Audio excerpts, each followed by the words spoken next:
College है जहाँ से आपको टीसी लेना है उनको सीधा बोल देना कि देखो ये मेरा अलॉटमेंट लेटर है जहाँ पे मैंने स्पेसिफिकली फ्रीज किया है एंड कि एडमिशन के टाइम आपको पूरी फीस एक साथ ही जो है वो पे करना पड़ेगा या फिर आप थोड़ी थोड़ी फीस भी जो है वो दे सकते हो। ठीक है, तो hello students, welcome back to another new video. तो इस वीडियो में मैं आपको डिटेल में बताने वाला हूँ कि जब आप एमबीए कॉलेजेस में अपना एडमिशन कंफर्म करने जाओगे तब आपको साथ में कौन से डॉक्यूमेंट्स जो है वो लेके जाना है। साथ ही में मैंने पूरी जो लिस्ट है वो बनाई है डॉक्यूमेंट्स की, ताकि आपको जो है वो पहले से ही पता रहे एंड कोई भी मिस्टेक आपसे जो है वो ना हो। एंड ये लिस्ट बनाने के लिए मैंने JBIMS एंड पुम्बा कॉलेज के जो नोटिफिकेशंस है वो रेफ़र किए हैं, ताकि मुझसे भी कोई मिस्टेक ना हो एंड आपको वहाँ पे जाके कोई प्रॉब्लम जो है वो फेस ना करना पड़े। तो वीडियो पूरा एंड तक देखते रहिए एंड अगर आप चैनल पर नहीं हो तो चैनल को सब्सक्राइब जो है वो ज़रूर से कर देना, ताकि आपको आगे जाके स्कॉलरशिप से रिलेटेड सारे जो अपडेट्स है वो टाइम पे मिलते रहे। वीडियो में आगे बढ़ने से पहले अगर आप भी एक ऐसे स्टूडेंट हो जो कि ऑफलाइन एमबीए नहीं करना चाहते हो या फिर कुछ रीजंस की वजह से आप ऑफलाइन एमबीए नहीं कर पा रहे हो एंड ऑनलाइन एमबीए के ऑप्शंस फाइंड कर रहे हो, तो डीवाई पाटिल यूनिवर्सिटी आपके लिए एक बहुत ही बढ़िया ऑप्शन जो है वो रह सकता है।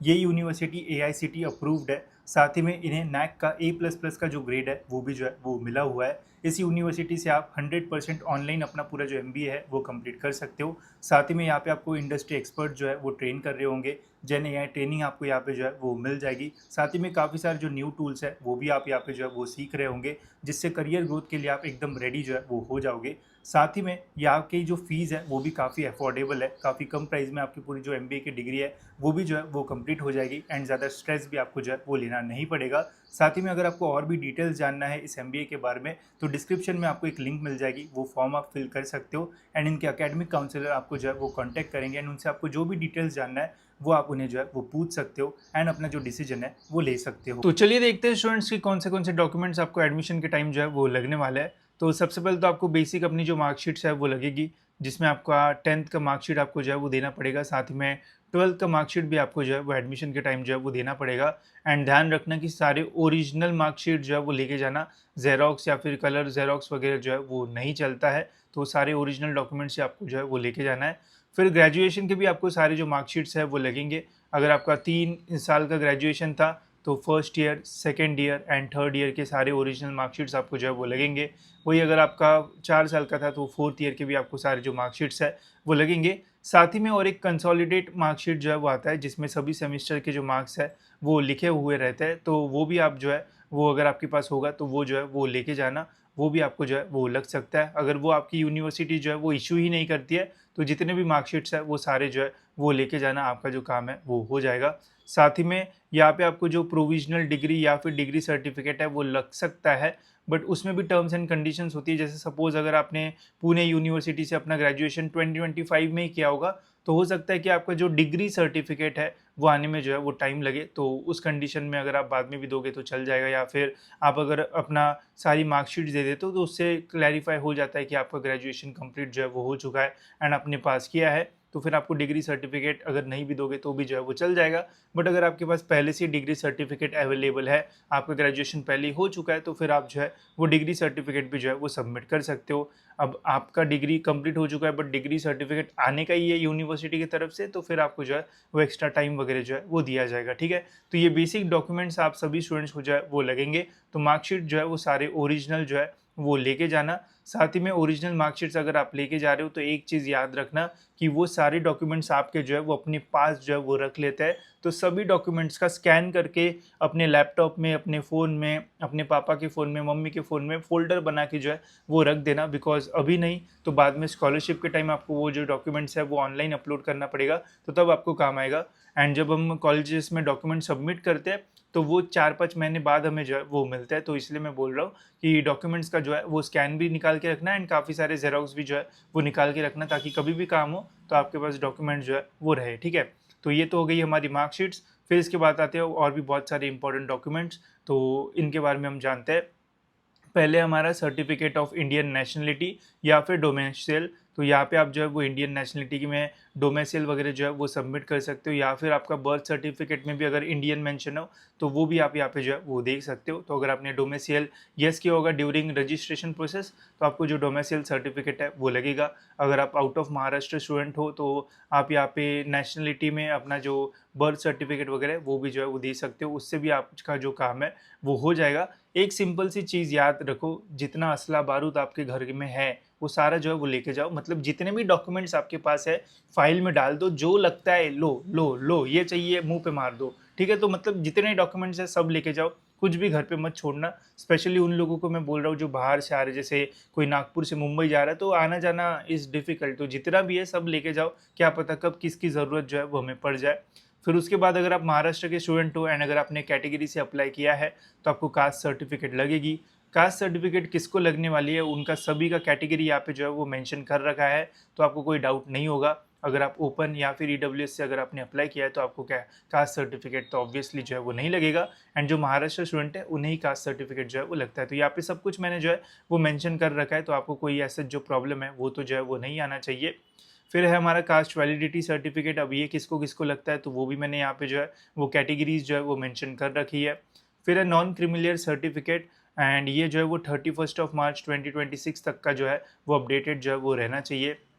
ये किसको लगता है, ये VJ DT NT NTB NTC NTD OBC SBC and SCBC category को ही जो है नॉन क्रिमिलियर है वो लगता है। एससी एंड एसटी कैटेगरी को जो है वो नॉन क्रिमिलियर जो है वो नहीं लगता है। तो सिंपल सी चीज़ है, सारी चीज़ें मेंशनड है, अच्छे से नोट कर लो एंड वही डॉक्यूमेंट्स लेके जाओगे तो कोई प्रॉब्लम आपको जो है वो नहीं आएगा। साथ ही में अगर आपने एडमिशन के टाइम ईडब्ल्यूएस से अप्लाई किया होगा तो आपको अपना जो ईडब्ल्यूएस का सर्टिफिकेट है वो भी जो है वो लेके जाना पड़ेगा। अगर नहीं किया होगा, अगर आप कैटेगरी स्टूडेंट हो तो ईडब्ल्यूएस वैसे भी आप अप्लाई नहीं कर सकते हो, तो ज़्यादा दिमाग मत लगाओ। अगर जिसने किया होगा वो समझ गया होगा, वो जो है वो लेके जाएगा बराबर, ठीक है। देन है income certificate valid up to 31 March 2026। तो ये जो है वो कैटेगरी स्टूडेंट्स को जो है वो लग सकता है, या फिर जिन्होंने टीएफडब्ल्यूएस से जो है वो अप्लाई किया है उन्हें भी जो है वो इनकम सर्टिफिकेट जो है वो लग सकता है। तो ये जो है वो कुछ लोगों के लिए ऑप्शनल हो सकता है। तो अगर आप ओपन कैटेगरी से हो या फिर अगर आप आउट ऑफ महाराष्ट्र हो तो आपको जो इनकम सर्टिफिकेट है वो नहीं लगेगा। बट अगर आप कैटेगरी स्टूडेंट हो या फिर अगर आपने टीएफडब्ल्यूएस से अप्लाई वगैरह जो है वो किया है तो देन आपको इनकम सर्टिफिकेट जो है वो लगेगा। अगर आपके पास इनकम सर्टिफिकेट है तो उसे भी जो है वो साथ में जो है वो लेके जाना, वो भी जो है वो पूछा जो है वो जा सकता है, तो इसका जो है वो ध्यान रखना है। एंड 100% जिन्होंने टीएफडब्ल्यूएस से जो है वो अप्लाई किया है उनको तो जो है, या फिर जिनको टीएफडब्ल्यूएस का सीट मिला है उनको 100% जो इनकम सर्टिफिकेट है वो जो है वो देना पड़ेगा। बाकी सभी के लिए जो है वो थोड़ा ऑप्शनल जो है वो रह सकता है, बिकॉज इस साल हमने रजिस्ट्रेशन के टाइम या फिर डॉक्यूमेंट वेरिफिकेशन के टाइम वहाँ पे कंपलसरी सबको इनकम सर्टिफिकेट जो है वो अपलोड नहीं करना था। जिन्होंने टीएफडब्ल्यूएस सिलेक्ट किया था उनको ही जो है वो करना था। तो अगर आप कैटेगरी स्टूडेंट हो एंड अगर आपके पास इनकम सर्टिफिकेट है तो सर्टिफिकेट जो है वो लेके जाना। एंड और कुछ इंपॉर्टेंट चीज़ें भी मैं आपको बताऊंगा तो कैसे वो टैकल कर सकते हो, तो पूरा एंड तक जो है वो देखते रहना, ठीक है। देन है हमारा बर्थ सर्टिफिकेट, तो अगर आपके पास बर्थ सर्टिफिकेट है तो बहुत बढ़िया, अगर नहीं है तो फिर आप अपना लिविंग सर्टिफिकेट जहाँ पे भी आपका बर्थ ईयर मैंशनड हो वो भी डॉक्यूमेंट आप यहाँ पे जो है वो दे सकते हो, ठीक है। तो ये है बहुत सारे इंपॉर्टेंट डॉक्यूमेंट जो कि आपको जो है वो लेके जाना है। स्पेसिफिकली यहाँ पे तो मैक्सिमम जो कैटेगरी स्टूडेंट्स है उनके लिए ही डॉक्यूमेंट्स है, बट जैसे बर्थ सर्टिफिकेट हो गया या फिर डोमेसाइल वगैरह हो गया, ये ऑलमोस्ट जो है वो मैक्सिमम लोगों को जो है वो देना पड़ेगा। एंड यहाँ पे भी आपको सारे ओरिजिनल डॉक्यूमेंट जो है वो देना होता है, जेरोक्स वगैरह जो है वो यहाँ पे भी जो है वो नहीं चलता है, तो इसका भी जो है वो ध्यान रखना, ठीक है। देन गाइज हमारे और कुछ इंपॉर्टेंट डॉक्यूमेंट्स, साथ ही में क्या फीस पूरी भरना पड़ता है तो उसके बारे में भी हम बात करेंगे, थोड़ा जो है वो वेट करो। देन गाइज आपने जो भी एग्जामिनेशन से अप्लाई किया होगा उसका स्कोर कार्ड भी आपको जो है वो लेके जाना है। जैसे सीईटी से अगर आपने अप्लाई किया होगा तो सीईटी का स्कोर कार्ड प्रिंट करके लेके जाना।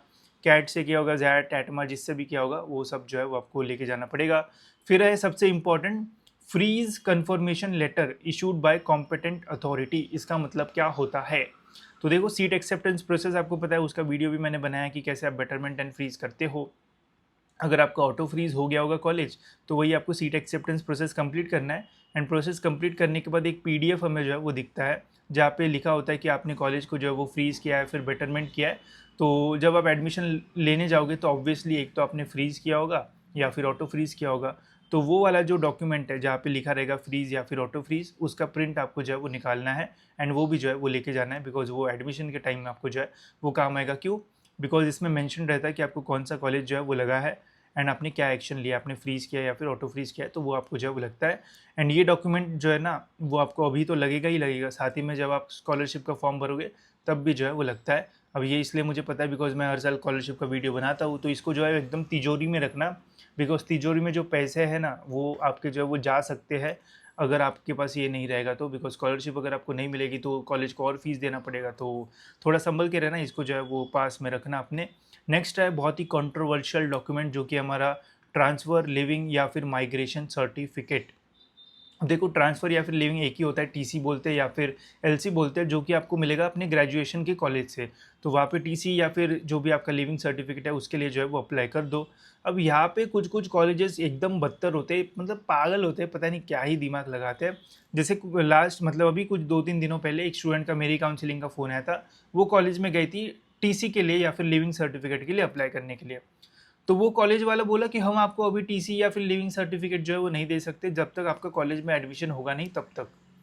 तो मैं बोला ठीक है, उन्होंने मुझसे ही बात की बाद में कि वो स्टूडेंट से तो नहीं हो रहा था, तो उसने मुझसे बात की, तो ऐसा-ऐसा उन्होंने बोला कि जब तक एडमिशन नहीं होगा तब तक हम आपको टीसी या फिर जो लिविंग सर्टिफिकेट जिसे हम बोलते हैं वो जो है वो नहीं देंगे। बट जो जिस कॉलेज में एडमिशन ले रही थी वो स्टूडेंट, वहाँ पे बोला गया था कि आपको टीसी जो या फिर जो लिविंग सर्टिफिकेट है वो देना पड़ेगा, तभी आपका जो एडमिशन है वो होगा। तो अब बच्चा करे तो करे क्या? जहाँ पे ग्रेजुएशन किया वो देने से इनकार कर रहा है कि आपका एडमिशन नहीं हुआ, एंड जहाँ पे एडमिशन लेना चाहता है वो बोल रहा है जब तक टीसी नहीं मिलेगी तब तक हम एडमिशन जो है वो नहीं देंगे। तो इस कंडीशन में गाइज़ आप क्या कर सकते हो, जो कॉलेज है जहाँ से आपको टीसी लेना है उनको सीधा बोल देना कि देखो ये मेरा अलॉटमेंट लेटर है, जहाँ पे मैंने स्पेसिफिकली फ्रीज़ किया है, एंड इसका मतलब यही है कि मैं वहाँ पे जो है वो एडमिशन जो है वो लेने वाला हूँ या फिर लेने वाली हूँ। साथ ही में अगर ये उन्होंने देने से मना किया है तो ऐसे कहीं पे लिखा नहीं है कि कोई टीसी वगैरह जो है वो नहीं दे सकता, बिकॉज़ टीसी तो हमारा राइट है, हम जहाँ से अगर हमारा पास हो चुका है तो हम वहाँ से जो टीसी है वो निकाल सकते हैं। एंड उसी सर को मैंने बस ये पूछा कि सर जब आपने अपने कॉलेज में उस स्टूडेंट का एडमिशन लिया तो उस टाइम पे क्या आप टीसी लेते हो? हाँ, बोले हम टीसी लेते हैं, बोले अगर टीसी के बिना तो एडमिशन ही नहीं देते। तो ऐसे पागल लोग होते हैं, मतलब खुद ही बोल रहे कि टीसी के बिना एडमिशन नहीं हो सकता है, एंड खुद ही देने से जो है वो इनकार करते हैं। तो ऐसे कुछ कॉलेजेस हो सकते हैं, तो उनको जो है वो थोड़ा भड़का देना या फिर 2-3 मतलब थोड़ा गरम दे देना, तो वो समझ जाएँगे, फिर वो आपको जो है वो दे देंगे, ठीक है? तो टीसी आपको जो है वो मिल जाएगी। थोड़ा समझाना पड़ता है कॉलेज वालों को अगर नहीं देते हैं तो। एंड इसके अलावा एक ऑप्शनल होता है माइग्रेशन सर्टिफिकेट। अब ये माइग्रेशन सर्टिफिकेट क्या होता है, इसके बारे में थोड़ा मैं डिटेल में आपको बताता हूँ। तो देखो सपोज़ अगर आपने अपना जो ग्रेजुएशन है वो पुणे यूनिवर्सिटी से एफिलिएटेड कॉलेजेस में जो है वो किया है, एंड अभी अगर आपका एडमिशन जो है वो मुंबई यूनिवर्सिटी से एफिलिएटेड कॉलेज में जो है वो हुआ है, तो इस कंडीशन में आपको जो माइग्रेशन सर्टिफिकेट है वो लग सकता है। एंड ये जो है वो अगर आपके पास नहीं भी है तो आप अप्लाई कर सकते हो, एंड ये अगर एडमिशन के टाइम नहीं भी रहता है तो आपको 10-15 दिन का जो टाइम है वो भी जो है वो दिया जाता है सबमिट करने के लिए माइग्रेशन सर्टिफिकेट, ठीक है? तो अगर आपका यूनिवर्सिटी चेंज हो रहा है, मतलब जहाँ से आपने ग्रेजुएशन किया एंड अभी आप जहाँ पे एडमिशन ले रहे हो दोनों यूनिवर्सिटीज़ डिफरेंट है, तो इस कंडीशन में आपको माइग्रेशन सर्टिफिकेट जो है वो लग सकता है। बट सपोज़ अगर आपने ग्रेजुएशन भी पुणे से ही किया एंड अभी एडमिशन भी पुणे यूनिवर्सिटी के कॉलेज में ही जो है वो हो रहा है, तो फिर आपको जो है वो माइग्रेशन सर्टिफिकेट नहीं लगेगा। बट अगर यूनिवर्सिटी चेंज हो रही है तो माइग्रेशन सर्टिफिकेट जो है वो लग सकता है। कुछ कुछ कॉलेजेस मांगते हैं, कुछ कॉलेजेस जो है वो नहीं मांगते हैं। तो अगर आपको एडमिशन के टाइम मांगा गया है तो आप उन्हें बोलना कि मैंने अप्लाई जो है वो कर दिया है, 5-6 दिन में आ जाएगा, तो आप जो है वो फिर ले लेना। अप्लाई क्या करना पड़ता है, एक तो आप कॉलेज में जो है वो अप्लाई कर सकते हो। कॉलेज वाले अगर बोलते हैं कि नहीं आपको यूनिवर्सिटी में अप्लाई करना पड़ेगा, तो फिर आपको यूनिवर्सिटी में जाके माइग्रेशन सर्टिफिकेट के लिए जो है वो अप्लाई करना पड़ेगा, तो फिर उससे आपका जो है वो काम जो है वो बन जाएगा, ठीक है? देन है हमारा गैप सर्टिफिकेट। तो गैप सर्टिफिकेट उनको ही लगेगा जिनके एजुकेशन में गैप है। तो अगर आपके इसमें गैप नहीं है, आपने ये डॉक्यूमेंट का सुना नहीं है, तो वो लगेगा नहीं आपको। एंड अगर आपके एजुकेशन में गैप है, अगर आपका ग्रेजुएशन 2025 के पहले हुआ है तो समझ जाना कि आपके इसमें जो है वो गैप है, तो गैप सर्टिफिकेट बना लेना। उसका मैंने वीडियो बनाया है कि गैप सर्टिफिकेट कैसे रखता है, तो वो देख लेना, उससे आपको जो डिटेल आइडिया है वो जो है वो आ जाएगा, ठीक है? अब हम बात करते हैं कि एडमिशन के टाइम आपको पूरी फ़ीस एक साथ ही जो है वो पे करना पड़ेगा, या फिर आप थोड़ी-थोड़ी फ़ीस भी जो है वो दे सकते हो, ठीक है? तो इसका गाइज़ देखो यहाँ पे भी जो है वो बहुत, मतलब ये भी कन्फ्यूजिंग पार्ट है, बिकॉज़ यहाँ पे देखो पहले तो बहुत सारे डिफरेंट टाइप के स्टूडेंट्स हैं एडमिशन लेने वाले। पहले ऐसे स्टूडेंट हैं जिनका ओपन कैटेगरी है, तो उनको ओपन का फ़ीस भरना है जो कि अमाउंट बहुत बड़ा है। फिर आउट ऑफ महाराष्ट्र के स्टूडेंट, उनको भी कोई बेनिफिट नहीं मिलता है, उनको भी बहुत बड़ा अमाउंट जो पैसा है वो पे करना पड़ता है। फिर हमारे कैटेगरी स्टूडेंट है जिनका फ़ीस में कंसेशन मिलता है, जैसे लड़के हो गए तो 50% ट्यूशन फ़ीस में जो कंसेशन है वो मिलता है ओबीसी वगैरह स्टूडेंट को। एससी का तो फ़ीस ही बहुत कम होता है, तो वो तो उसमें तो इंस्टॉलमेंट मांगना ही गलत है, बिकॉज पैसे बहुत ही कम भरना पड़ता है, 10,000 15,000 के आसपास फ़ीस रहता है एससी का, ठीक है? तो देखो अब इस कंडीशन में सिंपल सी चीज़ है, कॉलेज विल ट्राई कि आप जो है वो पूरी ही जो फ़ीस है वो पे करो, ठीक है? बिकॉज़ आप ही सोचो कि अगर आपको कोई पैसा देने आने वाला है एंड आपको सारे पैसे एक साथ मिल सकते हैं, तो क्या आप ट्राई नहीं करोगे? ऑब्वियसली आप ट्राई करोगे कि हाँ यार, सारे ही पैसे पे कर दो ना एक ही साथ, क्या ही प्रॉब्लम है, ठीक है? तो अगर आप देने को तैयार हो तो आप दे सकते हो। बट सपोज़ अगर आपके पास पैसे ही नहीं है, या फिर आप दिखाना चाहते हो कि हमारे पास पैसे ही नहीं है, तो आप कॉलेज को रिक्वेस्ट कर सकते हो कि देखो मैम, या फिर सर ऐसा तो कोई कंपलसरी रूल नहीं है कि एडमिशन के टाइम पूरी फ़ीस जो है वो पे करना पड़ता है, ठीक है, आप हमें ऑप्शंस दो इंस्टॉलमेंट में पे करने का, बिकॉज इतना जो अमाउंट है वो ना तो हमारे बैंक में है और ना तो हमारे पास ऐसे बेड के अंदर भरा हुआ है इतना पैसा 4-5 लाख, ठीक है, तो ऐसा आप बोल दो उनको, तो वो बोलेंगे कि ठीक है, नहीं ऐसा तो नहीं होता है, हमेशा आपको पूरी फ़ीस जो है वो पे करना पड़ेगा, ऐसा अदरक लहसुन जो भी है, बट एट द एंड उनको मानना ही पड़ेगा, बिकॉज देखो एडमिशन आपने लिया एंड ऐसा कोई रूल ही नहीं है कि जहाँ पे लिखा हो कि पूरी फ़ीस एक साथ ही आपको जो है वो पे करना पड़ेगा।